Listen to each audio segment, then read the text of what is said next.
Salam sejahtera kepada Anda sekalian di tempat ini dan juga online bersama-sama di dalam hadirat Tuhan.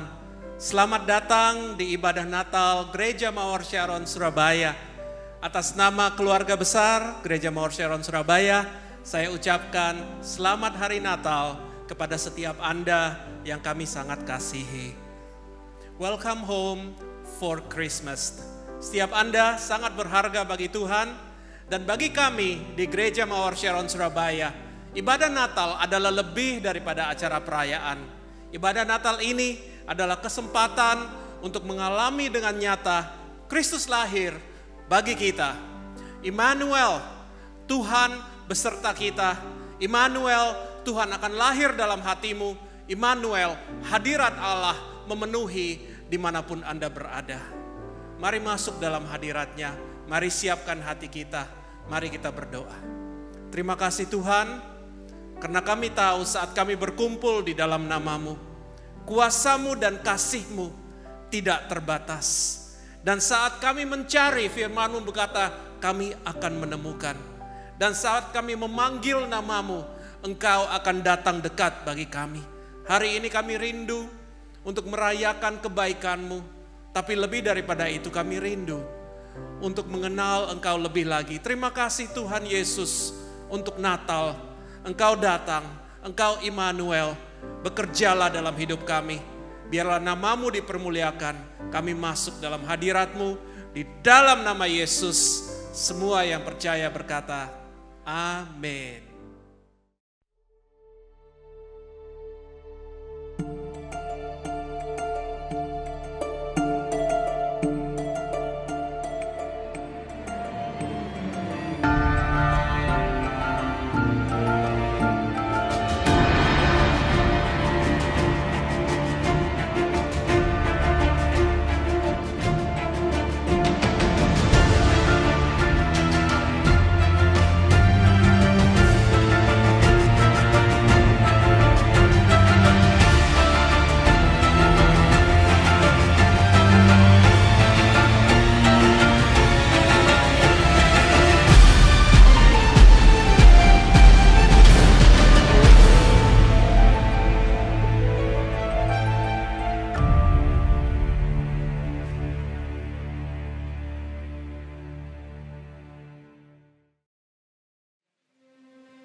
Salam sejahtera kepada saudara semua jemaat yang dikasihi Tuhan di Gereja Mawar Sharon Surabaya.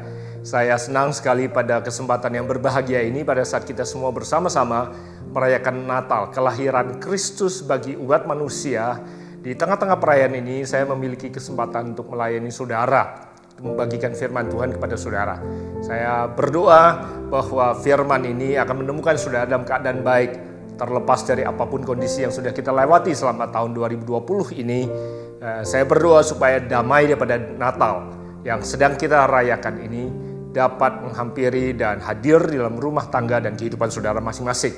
Nah, sebagaimana tema yang sudah ditetapkan untuk perayaan Natal pada hari ini, yaitu Immanuel, Allah beserta dengan kita. Izinkan saya membaca dari ayat firman Tuhan, di mana pada saat Yesus akan dilahirkan di muka bumi ini, seorang malaikat menampakkan diri kepada Maria. Dan dikatakan seperti ini firman Tuhan. Di dalam Matius pasal pertama ayat 23 katakan, sesungguhnya anak darah itu akan mengandung dan melahirkan seorang anak laki-laki. Dan mereka akan menamakan dia Immanuel, yang berarti Allah menyertai kita. Tema Natal kita pada hari ini adalah Immanuel, Allah menyertai kita. Bagaimanakah Allah menyertai kehidupan kita masing-masing yang akan menjadi topik pembahasan kita pada hari ini. Doa saya adalah bahwa sesungguhnya Immanuel lahir di dalam kehidupan saudara masing-masing. Dalam apa yang saya ingin bagikan kepada saudara, saya ingin mengutip beberapa kisah yang ada di dalam Alkitab, berbicara tentang kelahiran atau kehadiran Kristus di dalam kehidupan mereka. Bagaimana Immanuel, kehadiran Yesus dalam kehidupan mereka, mengubahkan seluruh keberadaan mereka. Dan saya percaya bahwa apa yang akan dibagikan akan menolong dan menginspirasi saudara untuk melihat keadaan dan keberadaan kehidupan saudara dari perspektifnya Tuhan. Kisah yang pertama yang saya ingin bagikan adalah kisah mengenai seorang wanita yang bernama Marta. Dikatakan suatu kali Yesus berkunjung ke dalam atau ke rumah Marta dan Maria, kalau saudara masih ingat. Marta punya saudara perempuan yang bernama Maria, dan mereka punya seorang saudara laki-laki yang bernama Lazarus, yang kemudian dibangkitkan oleh Yesus. Yesus sangat dekat sekali dengan keluarga ini. Dan dikatakan pada suatu hari pada saat Yesus mengunjungi keluarga ini, dicatat di dalam Injil Lukas bahwa Marta sebenarnya sangat marah pada waktu itu karena adik perempuan atau saudara perempuannya Maria sama sekali tidak menolong, membantu dia untuk mempersiapkan apa yang menurut dia yang terbaik yang ingin dia berikan kepada Yesus. Di tengah-tengah kesibukannya, Marta bekerja di dapur, Maria hanya duduk mendengarkan Yesus, pengajaran Yesusnya. Kemudian Marta berkata bahwa, Rabi, engkau tidak peduli kalau saudaraku ini Maria membiarkan aku bekerja sendiri dengan susah payah. Dia tidak menolong saya sehingga saya harus bekerja dengan sendirian. Nah, dalam kisah itu digambarkan bahwa Marta kelelahan, keletihan melakukan segala sesuatu yang baik, yang menurut dia perlu dia lakukan bagi Yesus. Dalam bahasa modern kita, dia burn out, dia kelelahan, dia keletihan. Saya tidak tahu berapa banyak di antara saudara yang pada hari ini sedang merayakan Natal sebenarnya sedang ada dalam keadaan burnout. So burnout secara jasmani karena saudara di masa-masa new normal ini ada begitu banyak hal yang saudara harus lakukan sendiri. Anak-anak yang sekolah di rumah saudara harus temenin sendiri, harus mengajari anak, harus mungkin melakukan banyak hal karena satu dan lain hal. Karena keterbatasan yang ada. Saudara secara jasmani saudara burn out. Belum lagi secara jiwani dan secara mental. Karena beban yang dihadapi. Ada orang-orang yang kita kasih yang sedang sakit. Belum lagi rasa cemas dan takut yang menghampiri kita. Karena virus COVID yang semakin merajalela atau semakin ganas melanda kehidupan umat manusia. Belum lagi mungkin ada di antara saudara yang bergumul secara keuangan. Ada banyak sekali tantangan yang membuat saudara secara mental burnout. Saudara merasa diambang daripada kekuatan saudara. Saudara kelelahan, saudara keletihan. Bahkan malam hari kalau saudara pun tidur, seandainya jam panjangnya saudara tidur cukup, saudara tidak bangun dalam keadaan segar. Sudah tidur lama pun saudara masih merasa kelelahan. Belum lagi secara rohani kalau ada di antara saudara yang burnout. Sama seperti Marta pada saat dia sedang burnout. Dia menjadi orang yang gampang sekali emosional. Dia sensitif sekali. Bahkan pada saat Maria melakukan apa yang terbaik menurut Yesus pun, dia tuduh bahwa Maria tidak melakukan apa yang seharusnya Maria lakukan. Orang yang burn out seringkali menjadi sensitif sekali. Gampang menyalahkan orang lain. Gampang marah, gampang meledak. Nah, saya tidak tahu apakah saudara sedang bergumul dengan apa yang seperti dialami oleh Marta pada saat ini. Kemudian Yesus berkata pada dia, "Marta, Marta, kau menyibukkan dirimu dengan banyak hal, tetapi Maria memilih yang terbaik." Saudara, kunci untuk saudara hari ini tidak dan mampu menghadapi burnout adalah memilih sebagaimana Yesus katakan, memilih yang terbaik. Seringkali kita berpikir bahwa untuk bisa melayani dan mengasihi Tuhan, kita perlu melakukan banyak hal bagi Dia, melakukan banyak hal untuk Dia. Tapi sesungguhnya yang Yesus katakan adalah bahwa sesungguhnya Yesus datang ke dunia ini bukan karena Dia menginginkan sesuatu daripada kita, tapi yang Dia inginkan adalah diri kita. Saudara yang kekasih, apabila saudara sedang bergumul karena saudara merasa harus melakukan begitu banyak hal, terutama sesuatu yang saudara pikir saudara perlu lakukan bagi Yesus, ketahuilah Immanuel datang bukan untuk inginkan sesuatu daripada saudara, tapi Immanuel datang, Yesus datang bukan menginginkan sesuatu daripadamu, tetapi Yesus datang menginginkan dirimu.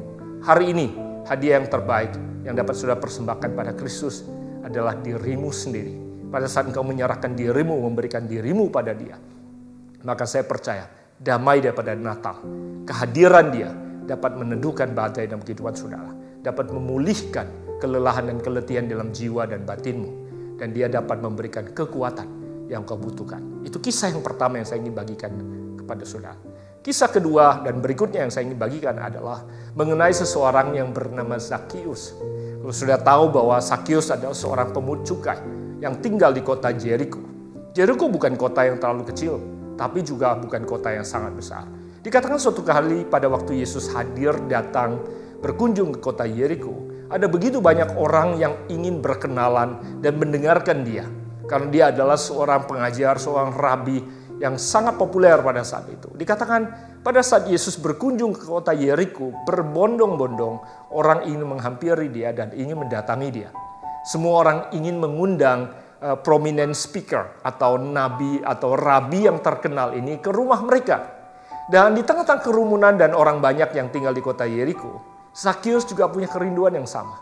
Dia mungkin juga berpikir atau dia bahkan berpikir dalam pikirannya adalah bahwa seandainya Yesus mau dan bisa dan ingin datang ke rumahku. Dalam hati kecilnya dia ingin sekali mengundang Yesus untuk datang ke rumahnya. Tetapi dia sadar diri, siapa dirinya. Dia adalah seorang pemungut cukai yang dimusuhi, dibenci oleh orang-orang Yahudi. Karena dia bekerja bagi pemerintahan Romawi untuk menagih pajak kepada orang-orang Yahudi. Selain dia bekerja bagi pemerintahan Romawi, dia juga adalah seorang pemungut pajak yang sangat jahat. Dia seringkali memungut lebih daripada apa yang seharusnya dia pungut. Akibatnya dia dikenal sebagai orang yang sangat keji dan kejam. Dan dia sangat dimusuhi dan dikucilkan oleh masyarakat orang Yahudi. Jadi dia sadar diri akan siapa dirinya. Dia merasa tidak mungkin layak. Apalagi memberanikan diri untuk datang kepada tua-tua orang Israel yang menjadi host, penerima daripada kehadiran Yesus di kota Jericho itu. Itu sebabnya dia tahu diri. Tidak mungkin dia bahkan mengungkapkan kerinduannya terdalam. Dan dia berpikir tidak mungkin saya mendapatkan kehormatan ini. Kehormatan yang sebesar ini. Siapakah aku? Aku berusaha melakukan yang terbaik. Tapi aku tahu, aku sadar bahwa aku dibenci, aku dikucilkan, aku tidak diinginkan. Tapi sudah tahu bahwa pada waktu di tengah-tengah dia sembunyi-sembunyi ada di atas pohon, berusaha untuk melihat Yesus dari kejauhan, berusaha untuk mengagumi Yesus dari kejauhan. Justru yang tidak dia harapkan adalah bahwa Yesus mendadak menghampiri dia, datang ke pohon di mana dia sedang berada dan berusaha untuk mengintip Yesus. Yesus datang pada dia, bukan hanya mengejutkan dia bahwa Yesus datang menghampiri dia. Yang lebih mengejutkan lagi adalah Yesus menyebut namanya. Yesus berkata, Zakheus, turunlah karena aku mau makan di rumahmu. Ada beberapa surprise yang tidak pernah dibayangkan Zakheus akan terjadi bagi dirinya. Pertama-tama Yesus datang kepadanya. Kemudian Yesus menyebut namanya. Dia terkejut sekali bagaimanakah Yesus mengenal namanya. Dan kemudian Yesus berkata, aku mau datang dan makan di rumahmu. Saudara, sisanya sudah tahu, sudah menjadi sejarah.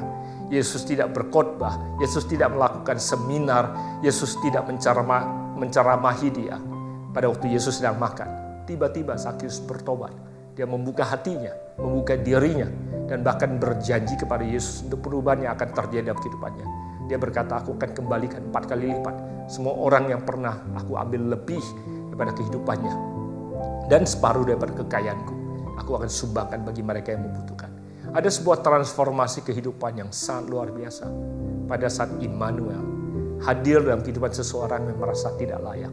Dia merasa tidak terhormat, tidak punya harga diri, dignity untuk bisa menerima tamu agung yang seperti Yesus.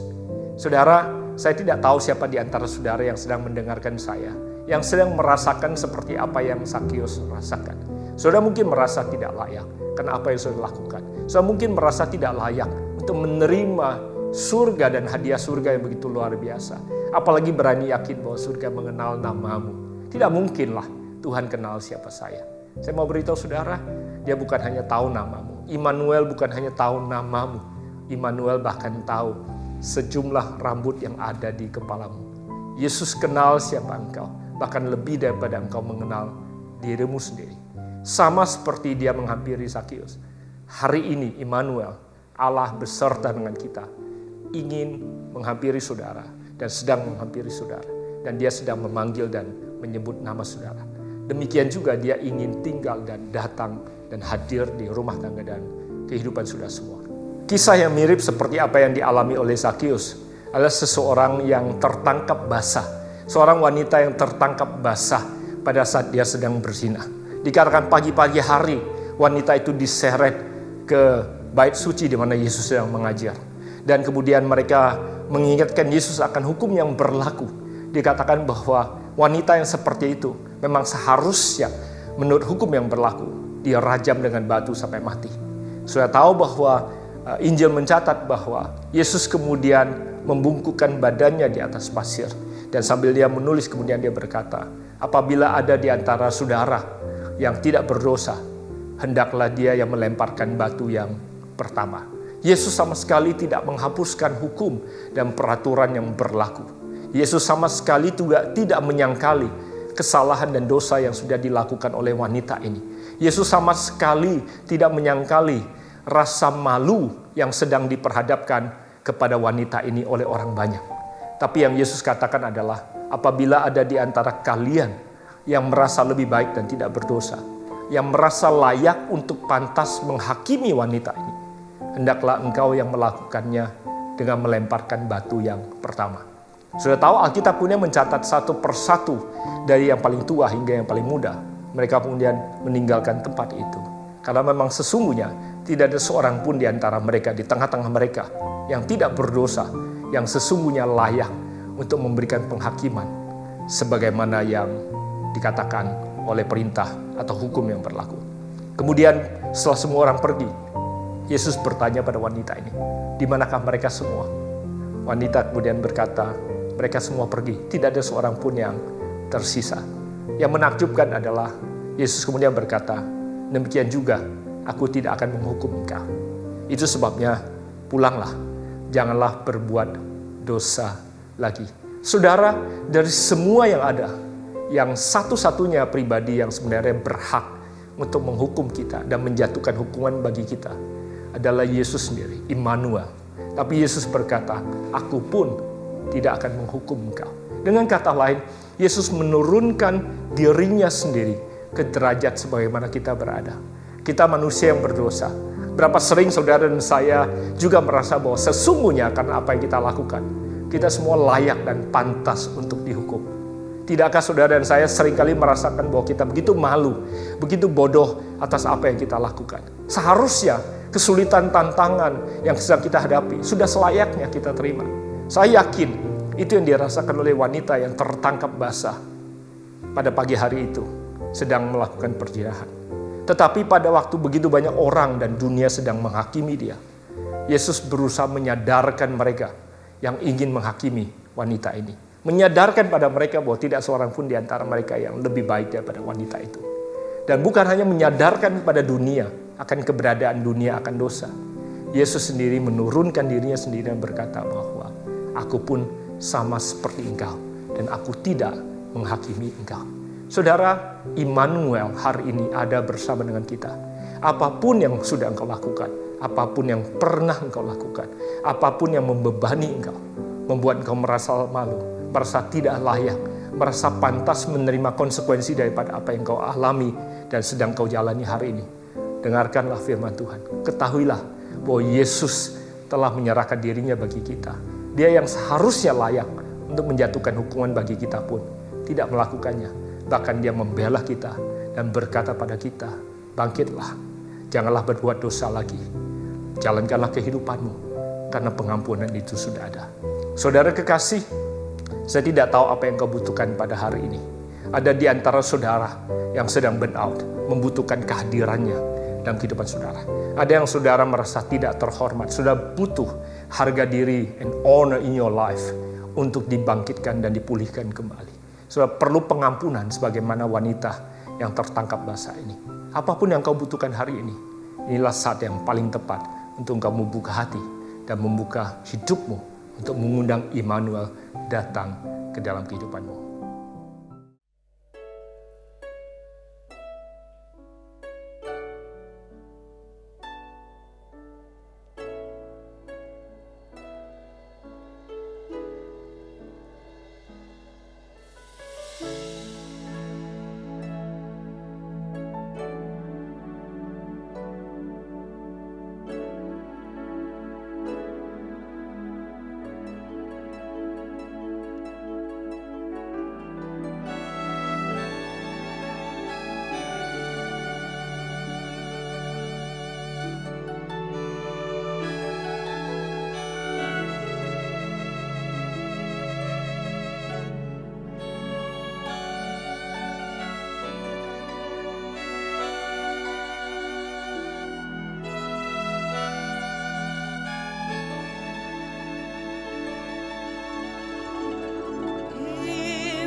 Kisah selanjutnya yang menceritakan tentang pertemuan antara seseorang dengan Yesus, kehadiran Immanuel dalam kehidupan mereka yang mengubahkan keberadaan mereka, adalah kisah tentang seorang yang lumpuh yang berada di tepi kolam Bethesda.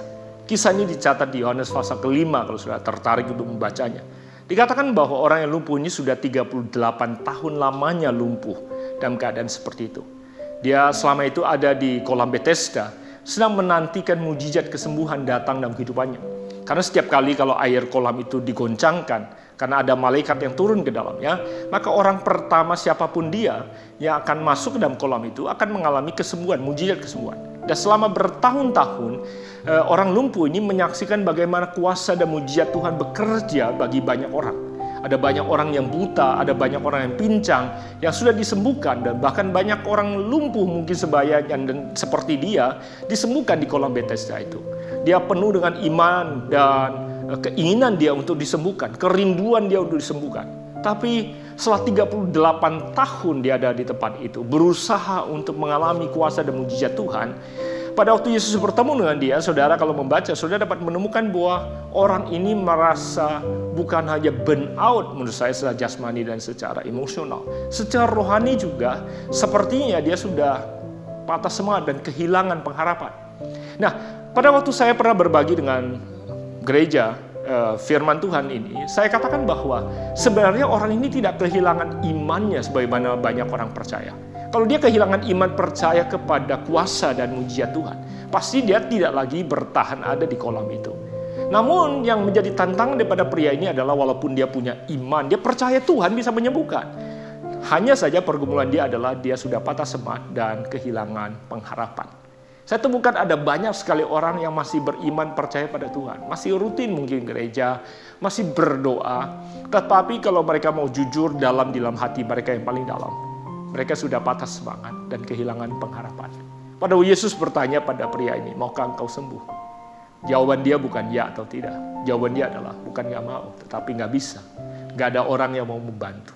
Gak ada yang pernah menolong. Kalaupun ada yang menolong, saya tidak pernah mendapatkan kesempatan. Karena orang lumpuh tidak bisa bergerak dengan dirinya sendiri. Dia mengandalkan orang lain. Dia, orang yang sudah patah semangat seringkali juga menyalahkan keadaan. Sensitif, cenderung menyalahkan keberadaan.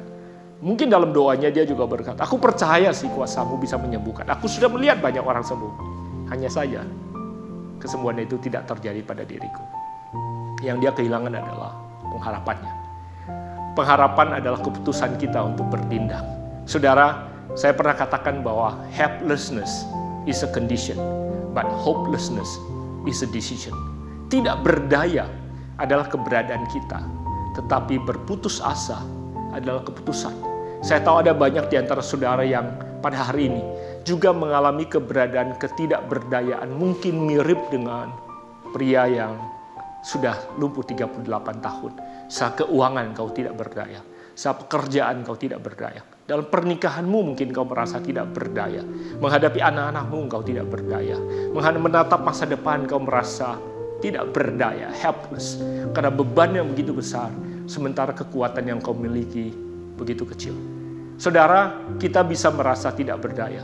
Saya sekeluarga berulang kali menghadapi badai, membuat kami tidak berdaya. Tetapi yang dapat engkau lakukan pada hari ini adalah menghadirkan Immanuel dalam kehidupan saudara untuk kemudian tidak menyerah dan tidak mengambil keputusan untuk melemparkan handuk dan kemudian berkata, aku menyerah. Nah, di ambang hampir orang ini menyerah, Yesus datang. Yesus berkata pada dia, angkatlah tilahmu, berjalanlah.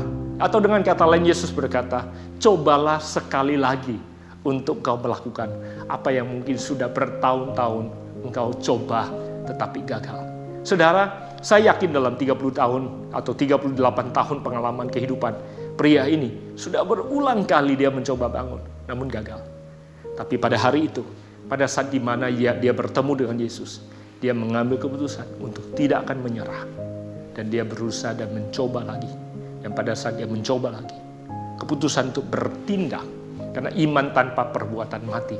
Pada saat dia mengambil keputusan untuk bertindak, tanpa dia sadari, mujizat terjadi pada hari itu. Immanuel, Allah beserta dengan kita, bisa menghadirkan pengharapan yang kau butuhkan pada hari ini. kekuatan untuk mencoba sekali lagi, untuk mencoba terus-menerus sampai apa yang kau rindukan menjadi kenyataan. Saudara, saya berdoa supaya engkau tidak berputus asa, karena putus asa terjadi pada saat kita mengambil keputusan untuk menyerah. Saudara, saya tahu ada banyak di antara saudara yang sedang menghadapi keadaan yang sangat berat dan kau merasa sangat tidak berdaya. Doa hamba adalah supaya kekuatan yang datang daripada surga, Immanuel, datang membawa pengharapan ke dalam rumah tangga saudara, membawa pengharapan dalam pernikahan saudara, bahkan membawa pengharapan ke dalam kesehatan dan masa depan saudara. Malam hari ini waktu kau mendengarkan saya, walaupun kau merasa berat, tapi engkau merasakan kekuatan yang datang daripada surga, dan kau berkata bahwa aku tidak akan menyerah. Tahun 2021, aku akan terus mencoba sampai anugerah Tuhan, janji Tuhan digenapi di dalam kehidupan saya, digenapi dalam kehidupan pernikahan saya. Saudara yang masih single, masih ada pengharapan di tahun 2021. Saudara yang perlu pekerjaan, ada pengharapan di tahun 2021. Bisnis saudara yang terpuruk, ada pengharapan di tahun 2021. Saya berdoa supaya firman dan janji Tuhan hadir sebagai rema dalam kehidupan saudara. Dan hari ini, saudara mengambil keputusan untuk tidak menyerah dan akan terus berusaha, karena Immanuel, sumber pengharapan itu ada di dalam engkau. Kisah yang terakhir, saudara yang kasih, yang saya akan pakai untuk menutup firman dan renungan kita pada perayaan Natal ini adalah kisah tentang seorang wanita yang sakit pendarahan selama 12 tahun. Saya tahu kisah wanita ini. Dikatakan bahwa di tengah-tengah kerumunan orang banyak, wanita ini menjamah Yesus. Dan pada saat wanita ini menjamah Yesus, Yesus kemudian berkata bahwa siapa yang menyentuh aku, siapa yang memegang aku. Saudara kalau pernah baca, saudara pasti tahu. Murid-muridnya kemudian semua bingung. Mereka berkata, "Guru, ada begitu banyak orang sedang berdesak-desakan. Dan kau berkata, siapakah yang menyentuh kau?" Dengan kata lain, mereka sedang berkata, "Yesus ini, apakah Anda waras?" Kira-kira seperti itu kalau kita pakai bahasa sehari-hari. Karena kita semua sedang saling bersentuhan. Apa maksudmu ada seseorang yang menjamah atau menyentuh engkau? Yesus kemudian berkata bahwa sentuhan atau jaman yang satu ini berbeda. Karena ada kekuatan yang mengalir dari dalamku. Dan di tengah-tengah apa yang Yesus sedang katakan, karena dalam perjalanan Yesus berhenti dan semua orang bingung karena Yesus sedang mencari siapa yang menjamah dia.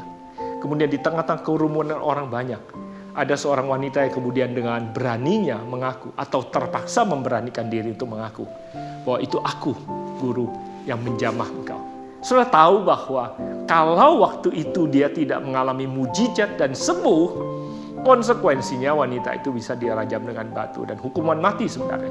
Karena di dalam hukum orang Yahudi, wanita yang sakit pendarahan adalah najis dan dia tidak boleh berkerumunan di tempat ramai. Mungkin mirip dengan protokol yang kita sedang jalani saat ini. Ada protokol yang menghalangi seseorang itu boleh berkumpul.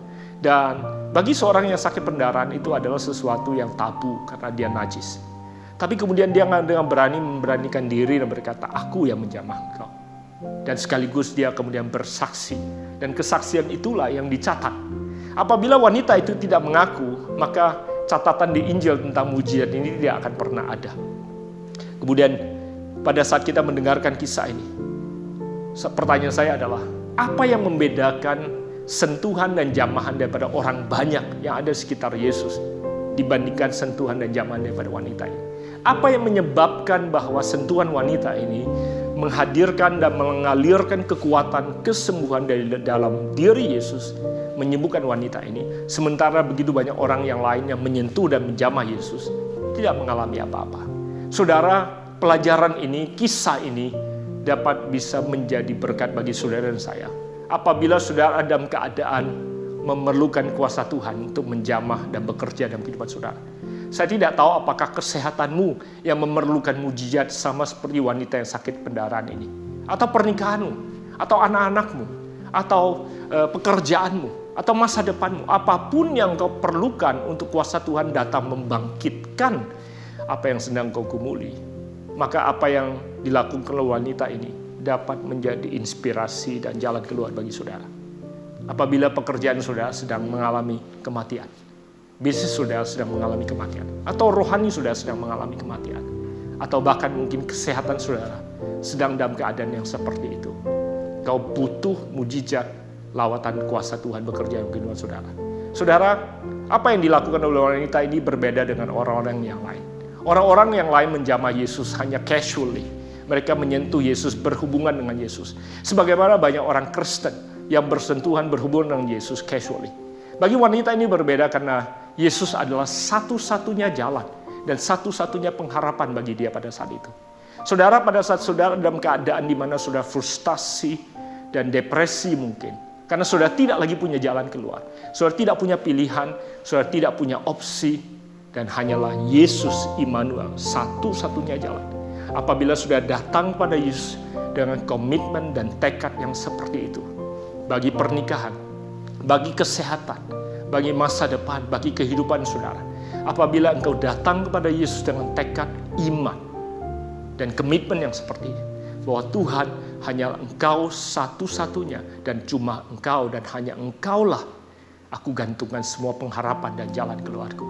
Apabila saudara menghampiri Kristus Immanuel dengan pendekatan seperti itu, maka apa yang dialami oleh wanita yang sakit pendarahan ini dapat saudara alami dalam kehidupan saudara. Saya percaya surga akan berhenti dan surga akan berkata, siapa yang menjamah aku? Siapa yang menyentuh aku? Dan kuasa mujizat yang membangkitkan dan yang menyembuhkan itu dapat mengalir ke dalam kehidupan saudara, apapun yang kebutuhan. Hari ini pertanyaan saya adalah, apakah saudara masih menggantungkan pengharapan saudara kepada yang lain? Karena saudara punya pilihan. Seringkali karena kita masih punya opsi dan pilihan, kita tidak menggantungkan iman dan pengharapan kita satu-satunya hanya kepada Immanuel yang ada bersama dengan kita. Saudara jemaat Gereja Mawar Sharon yang dikasihi Tuhan, hari ini apapun yang sedang kau alami, apabila Yesus adalah satu-satunya pengharapan bagi saudara, jalan keluar bagi saudara, hampiri dia, ulurkan tanganmu untuk menjamah dia dan berkata, Yesus, aku membutuhkan engkau, aku undang engkau untuk hadir kembali dalam kehidupanku. Maka kuasa itu dapat hadir, memulihkan dan menyembuhkan saudara, membangkitkan saudara dari keberadaan saudara. Untuk menutup firman Tuhan ini, saya ingin berdoa bagi setiap saudara. Mari pejamkan mata saudara, tundukkan kepala saudara, teduhkan hati saudara sebentar. Izinkan pujian penyembahan ini terus mengiringi kita untuk saudara menerima anugerah yang datang daripada Tuhan. Sekali lagi, apa yang kau butuhkan pada hari ini? Apakah selama ini saudara mungkin mengalami burnout? Saudara berusaha untuk melakukan yang terbaik, bahkan berusaha melakukan yang terbaik bagi Tuhan. Ketahuilah yang Yesus inginkan, yang Immanuel inginkan, bukanlah sesuatu daripadamu, tapi yang dia inginkan adalah dirimu. Apabila engkau merasa tidak terhormat, tidak layak, bahkan pantas mengalami konsekuensi dan hukuman daripada apa yang kau lakukan, hari ini ketahuilah, Yesus tidak menghakimi engkau. Dia telah mati bagi engkau di atas kayu salib. Dan sama seperti dia mengangkat wanita yang tertangkap basah, sama seperti dia hadir dan datang ke rumah Zakheus memberikan penghormatan kepada dia, memanggil namanya. Hari ini juga Yesus memanggil namamu. Dan Yesus juga datang menghampiri engkau, menuntun dan mengangkat engkau untuk memberikan kehormatan, memulihkan kehidupanmu, memberikan engkau pengharapan. Apabila selama ini engkau berdoa dan bergumul untuk meminta kepada Tuhan apa yang kau rindukan, kau berusaha, kau tidak kehilangan imanmu, tapi mungkin hari ini kalau engkau ingin mengakuinya, kau lelah dan kehilangan pengharapanmu. Bahkan kau tidak berani lagi mencoba karena berulang kali kau susah untuk berhadapan dengan rasa kecewa. Hari ini, ambillah keputusan untuk tidak mau menyerah. Decide not to give up. Because hopelessness is the decision. You may be helpless, mungkin kau tidak berdaya. Saya berkata, Immanuel, aku serahkan bebanku. Aku datangi engkau. Beri aku kekuatan untuk berusaha, untuk bangkit dan menaruh iman percayaku di dalam engkau. Demikian juga apabila engkau selama ini mungkin punya banyak opsi untuk jalan keluar yang kau butuhkan. Hari ini jadikanlah Yesus satu-satunya jalan keluar dan sumber pengharapan. Katakan, Tuhan, aku perlu engkau. Ulurkan tanganmu saat ini juga. Arahkan kepada Yesus apapun yang kau butuhkan. Dan hamba percaya saat dan detik ini juga kuasa itu dapat mengalir dalam kehidupan saudara. Kesembuhan datang dalam kehidupan saudara. Pemulihan datang dalam kehidupan saudara. Kekuatan datang dalam rumah tangga saudara. Pengharapan datang. Tuhan, aku serahkan setiap jemaatmu ke dalam tangan-Mu. Hamba percaya pada saat ini juga, Immanuel, Allah beserta dengan kami. Hadir dalam kehidupan setiap rumah tangga yang ada. Menjamah setiap kehidupan yang ada. Hamba lepaskan anugerah, berkat, dan kuasa mujizat itu ke dalam kehidupan setiap individu. Hanya di dalam nama Bapa, Putra, dan Roh Kudus, yaitu nama Yesus Kristus Tuhan. Terjadilah sesuai dengan imanmu di dalam nama Yesus. Dan semua yang kita percaya berkata, amin dan amin. Jemaat yang dikasihi Tuhan, saya bersyukur sekali lagi untuk kesempatan kita bisa bertemu pada hari raya Natal ini. Sampaikan ucapan selamat hari Natal saya kepada saudara semua. Dan saya berdoa supaya saudara dapat menghadapi tahun yang baru dengan penuh kemenangan. Selamat hari Natal, Tuhan Yesus memberkati. Saudara-saudara yang sangat kami kasihi, pujilah nama Tuhan. Hanya oleh karena kasih karunia Tuhan dan dukungan dari saudara-saudara, GMS telah berdiri selama 30 tahun. Di dalam banyak hal, saya alami pertolongan Tuhan. Tuhan layak menerima ucapan syukur. Karena sesungguhnya Tuhan sendiri yang telah mendirikan dan yang empunya Gereja Mawar Syaron ini. Sebentar lagi kita akan melihat tayangan tentang pekerjaan dan penyertaan Tuhan di GMS. Kemuliaan bagi nama Tuhan.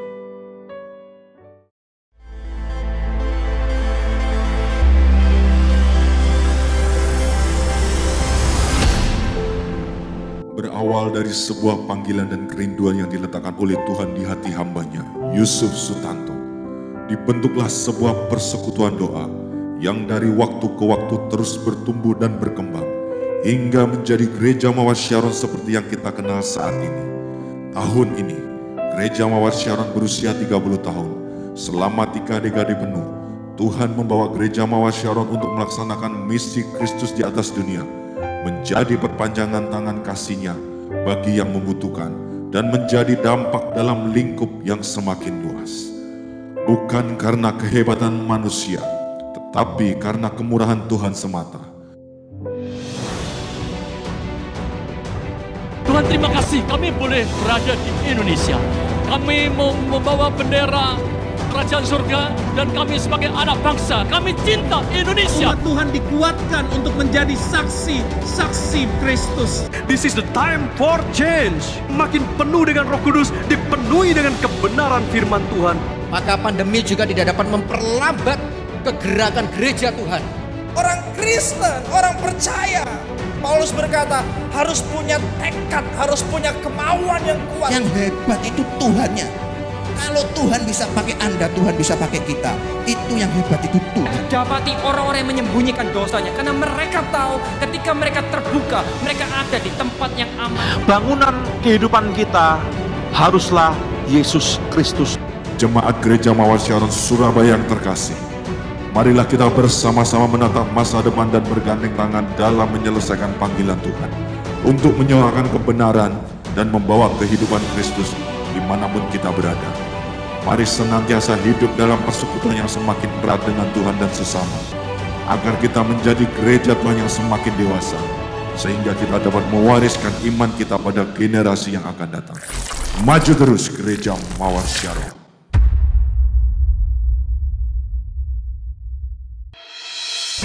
Kami sudah berjemaat di GMS selama 20 tahun. Di gereja ini pula saya bisa bertemu dengan pasangan hidup, diberkati dan punya anak. Bahkan kedua anak kami sekarang yang sudah remaja, mereka juga melayani di youth. Sungguh anugerah Tuhan yang luar biasa, kami sekeluarga boleh melayani dan berdampak bagi keluarga-keluarga lain di GMS. Kami percaya GMS akan memenangkan banyak jiwa. Kami merasa GMS sebagai sebuah rumah untuk kami melewati tantangan dan teruji hingga hari ini. Kami kerasan dan semakin mantap berkomitmen di GMS karena kami digembalakan dengan baik serta adanya kebersamaan dalam komunitas pelayanan. Dan saya pun mengalami pertumbuhan secara kerohanian saya dan pengenalan saya akan Tuhan juga semakin dalam. Di usia GMS yang ke-30 tahun, dari GMS akan dilahirkan, dimunculkan orang-orang atau hamba-hamba Tuhan yang memiliki integritas dan yang berdampak Harapan kami GMS menjadi jawaban bagi semua golongan masyarakat.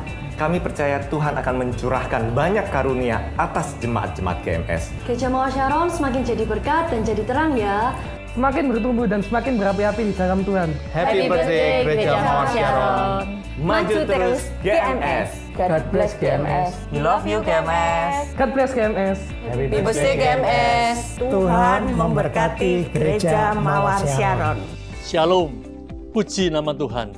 Karena anugerah dan penyertaan Tuhan, tidak terasa kita telah merayakan ulang tahun GMS yang ke-30. Terima kasih untuk setiap doa dan dukungan saudara selama ini. Semua hanya untuk kemuliaan nama Tuhan.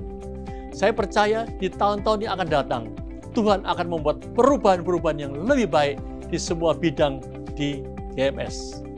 Akan banyak jiwa-jiwa baru yang dipercayakan oleh Tuhan. Mari siapkan diri dengan kedewasaan karakter kita untuk masuk dalam rencana Tuhan lebih lagi. Dan mari kita melangkah memasuki tahun depan dengan optimis karena Tuhan sudah membuka jalan yang baru sehingga kita bisa menjalani sepanjang tahun depan dengan berhasil. Saya yakin oleh anugerah Tuhan, kita semua akan terus berakar, bertumbuh, dan berbuah lebat.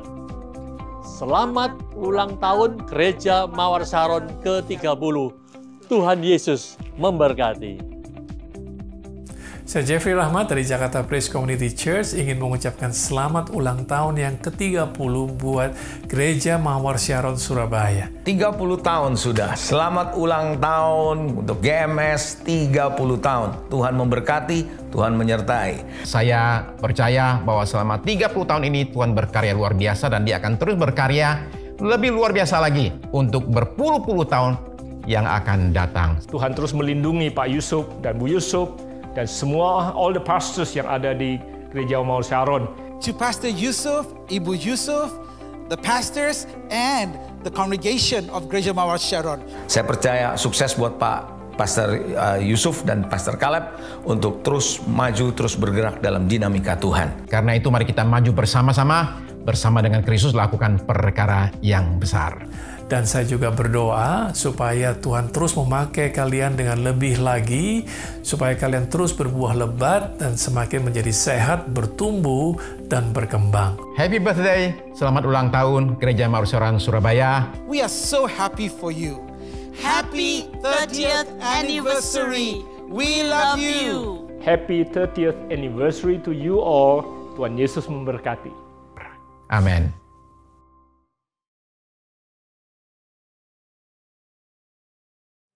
Kami ucapkan selamat hari Natal. Biarlah kasih dan damai Kristus memenuhi hati kita semua. Natal bukanlah sekedar perayaan, tetapi Natal merupakan momentum yang mengingatkan kita untuk selalu mengucap syukur kebaikan Tuhan. Karena Allah telah mengaruniakan Tuhan Yesus Kristus kepada kita semua. Melalui Tuhan Yesus Kristus, pengorbanannya, kita semua telah diperdamaikan oleh Allah. Untuk itulah mari kita sambut Natal dengan hati yang sungguh-sungguh, berdamai dengan Allah dan berdamai dengan sesamanya.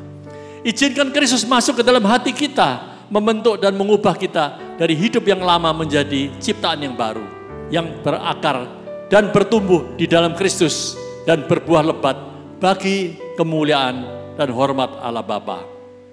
Immanuel, Tuhan selalu beserta kita. Tuhan Yesus mengasihimu. Tuhan Yesus memberkatimu. Sorak-sorai bagi Tuhan kita. Dia lahir untuk kami, Dia mati untuk kami, Dia bangkit bagi kami semua. Dia Yesus Tuhan, Dia Yesus Tuhan kami, Dia Yesus Allah. Oh, Dia Raja di atas segala raja. Sama-sama dengan Dia itu.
Mari kita semua berdoa.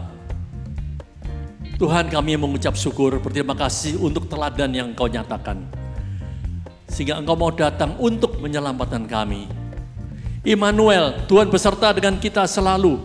Kami mau untuk memberikan diri kami, mempersembahkan hidup kami, memberikan yang terbaik untuk Engkau. Kami mau sungguh-sungguh bertobat, hidup berkenan kepadamu. Kami mau membuka hati, silakan Engkau masuk, mengubah karakter kami. Biarlah damai, sukacita Natal selalu ada dalam hatiku. Biarlah imanku semakin dikuatkan, pengharapan pada Engkau tidak mengecewakan dengan mengandalkan Engkau. Saat ini, terimalah damai sejahtera, kasih karunia daripada Allah Bapa, Allah Putra, dan Allah Roh Kudus. Selalu memberikan penghiburan, kekuatan, kesembuhan, hikmat, kebutuhan, damai, sekarang sampai selama-lamanya. Yang percayakan sama-sama, amin. Tuhan Yesus memberkati.